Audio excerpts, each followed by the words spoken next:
defensive formation. And, OK, Ding decides he can go for it. He's gone with a knight sacrifice, offering up that knight. If it's captured now, OK, Magnus ignoring that knight. If it was captured, then the black bishop would have come to life. It would have taken a pawn, pinning the white rook and coming towards the white king.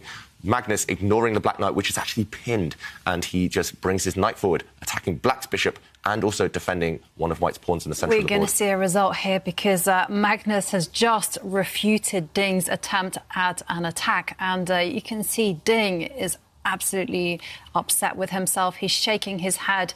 He did not see this move. I mean, what a fantastic response from Magnus, because like you said, the black knight cannot move, and also the white knight is threatening to jump into the position and fork the rook and the queen. There's a check, right? What happens if black plays knight check? Just for pity's sake. Okay, so yeah, too many threats in the position. Yeah. Yeah, I really don't see anything for Ding right now. No, I don't see anything either. He looks like he's just giving up here. Yeah, he just looks absolutely despondent, yeah. And I bet you he's thinking about yesterday's moment, because he made so close. Yeah, it was like a butterfly effect type of move. He made one little rook check, and that rook check had catastrophic consequences because it meant that he pushed the white king forward, and OK, we see a check on the board, and after bishop takes knight, queen takes bishop, knight takes bishop, and now the big threat, unfortunately, is queen takes pawn check. And that is going to be game over. Nothing to do about that. So Ding losing material, I mean, is there any hope? I have to mention as well, I mean, for Ding Liren, this is the first time he reached the knockout phase, because we know he's been playing in the middle of the night in China in the other tournaments, and he is, before this tournament, in 19th place on the tour standings. So he's fighting desperately to get those tour points to qualify for the big finals. Well, and I bet a third place and a fourth place here, he gives up the first game, is a big difference for him in terms of... I thought he could build up first. He trades off one of the black knights. Maybe there's a knockout blow. It feels like there's a win. Look at white's queen and bishop. They are lined up on the same diagonal. They're almost delivering checkmate. Black's queen at the moment is parrying those threats, stopping those threats. OK, Magnus, that is so cool, so calm in a blitz game, in a tie-break game. He just improves his last remaining piece. That rook was the only piece not joining the action. He improves it, eyeing up the black queen indirectly. Magnus shaking his head there. Maybe he thinks he had something even better. This is still good, but he needs to be accurate now because his advantage is no longer long-term. There's a piece that's dropped off the board. OK, I didn't even spot that. Nakamura just left his bishop hanging. Oh, wow. He lost a bishop for free. He forgot to defend it. It's a blunder. It's a blunder. And not even a complicated one. Magnus is taking a free bishop. It's game over. Nakamura... he just resigns. Wow, and look at Magnus. He knows he got... Well, it was looking amazing for him, but he knows he got a little bit lucky in the end there. And look at these two players right now.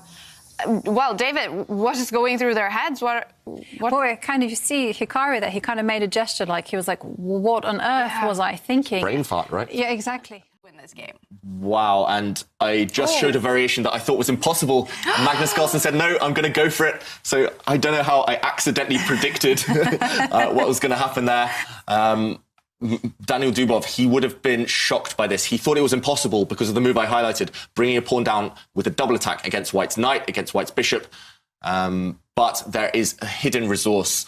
Daniel Dubov, I mean, he has to go for that pawn push. I think there's simply no other way to justify the fact white has just won a pawn with his last move. He can't take that bishop because of that knight fork. So Daniel Dubov, his hand is forced. He has to push a pawn forward, attacking that white knight. Then we will see Magnus Carlsen's idea. Carlsen, meanwhile, smiling because he knows he's tricked Dubov. He's surprised him. Is that why we're seeing Magnus Carlsen with a smile, a grin on his face there? He just tricked them. Oh! Why is Magnus Carlsen having a huge laugh here, David? I mean, unless he's listening to us, I'm not sure, Kaya. Remember, he laughed the other day and we asked him and he couldn't remember why he was laughing. Well, this is a bigger laugh then. A few moments later. OK, both sides playing very, very well right now. Magnus Carlsen defending with a series of only moves, forced moves. He's finding the only way to stay in the game now. But we saw with Black's last move, Black's bishop recapturing a pawn, opening up and attacking against White's queen. White's queen has to sidestep. All Daniel Dubov needs to do is keep pieces on the board. He doesn't want to trade off rooks. He doesn't want to trade off queens. Wow, a killer move there. I think Magnus Carlsen just blundered his queen. Magnus Carlsen blunders his queen. Daniel Dubov about to win. Will Magnus resign? If pawn takes rook, there's checkmate. If rook takes rook, White's queen disappears. Magnus Carlsen, he's about to resign. Look at him cursing to himself. All the way into the corner, the other corner. And once White captures the black pawn, then the black rook on the other side gives check and skewers. There we go. Wesley's smiling. What does that change? Just knight takes knight, surely. Magnus as well. He's like, what are you doing, mate? What are you doing? But Wesley, he's trying to set one last trick. Knight takes knight. And next move, black's pawn will make a new queen. Oh, there's a trick. There's one trick in the position. There's one. Oh, David. What are you guys seeing now? So if black gives check now, the move he wants to play, if the black rook steps up one square giving check, the white king will actually drop back. And, OK, we have to show this on the board in the current position. Now, if black's rook gives check, it looks like this is about to be a skewer.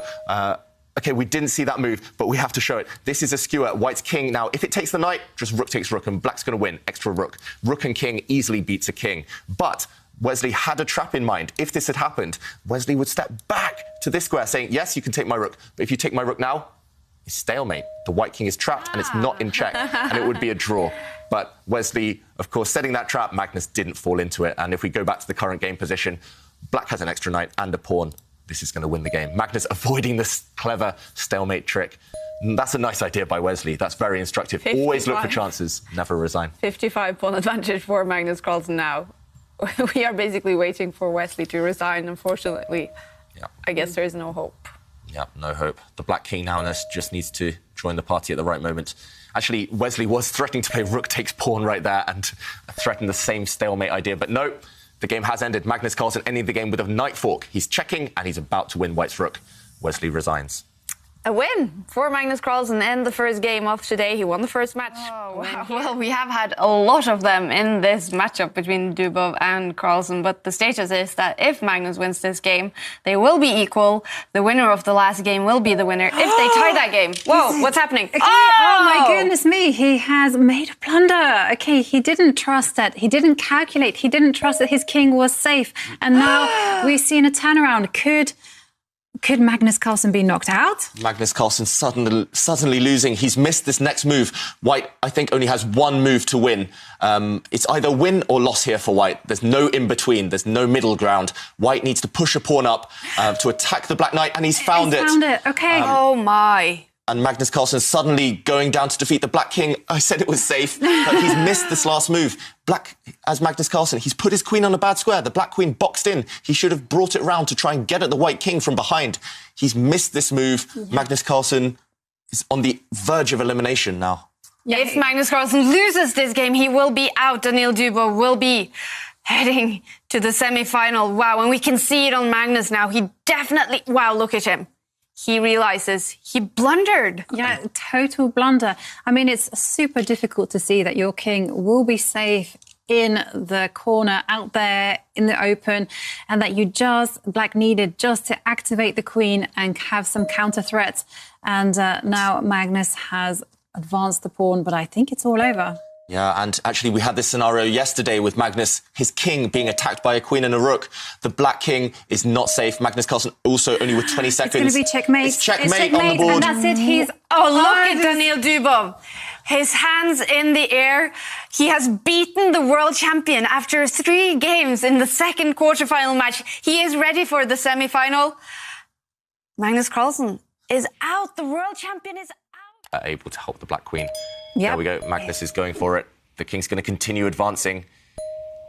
OK, doesn't. No, but this is a blunder. Oh, Magnus has blundered away his advantage. This is unbelievable. Yeah, he just walked into a double attack. Simple check. White's king will move. Thanks for watching the video.